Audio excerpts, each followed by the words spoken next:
जय गुरुदेव, धन गुरुदेव। आज मैं आपको जो कथा सुनाने जा रहा हूं, वह केवल एक संत की कहानी नहीं है, बल्कि करुणा, प्रेम, त्याग और अहिंसा की वह जीवंत मिसाल है, जिसे सुनकर मन स्वतः पवित्र हो जाता है। यह कथा है संत शिरोमणि गुरु रविदास जी के कोमल हृदय और दिव्य चेतना की। उन दिनों लहरतारा तालाब, जो आज संत कबीर की प्रकट स्थली के रूप में जाना जाता है, उस समय चारों ओर से घने और विस्तृत जंगलों से घिरा हुआ था। ऊंचे ऊंचे वृक्ष, लताओं से ढकी डालियां, हवा में पत्तों की सरसराहट और पक्षियों का मधुर कलरव, पूरा वातावरण ऐसा लगता था मानो स्वयं प्रकृति ईश्वर का ध्यान कर रही हो। उसी एकांत, शांत और रमणीय स्थान पर गुरु रविदास जी ध्यानमग्न अवस्था में बैठे थे।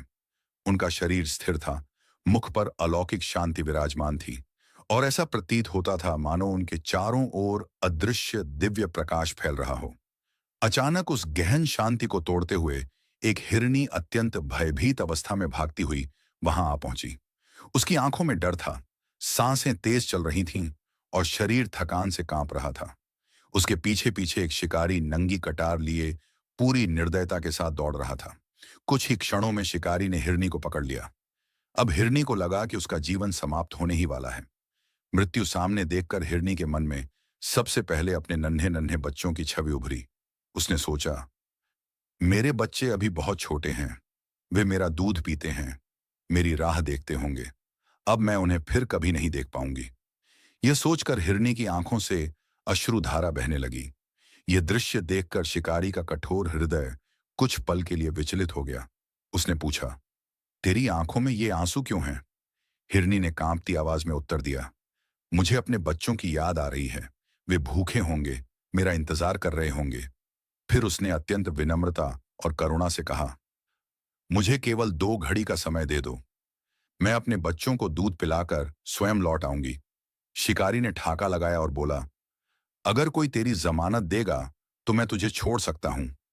उसी क्षण ध्यान में बैठे गुरु रविदास जी ने धीरे धीरे नेत्र खोले। उनकी दृष्टि में न क्रोध था, न भय, केवल करुणा थी। उन्होंने शांत स्वर में कहा, मैं इसकी जमानत देता हूं।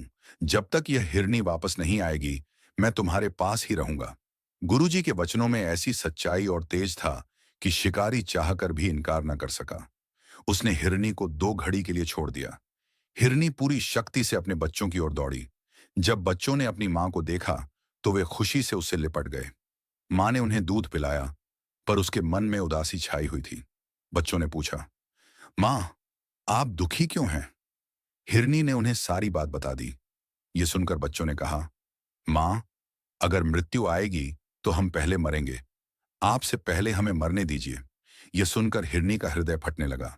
समय पूरा होते ही हिरनी अपने बच्चों को साथ लेकर वापस उसी स्थान पर पहुंची जहां शिकारी और गुरु रविदास जी बैठे थे। हिरनी ने कहा, हम समय से पहले लौट आए हैं, अब इस संत महापुरुष को छोड़ दो।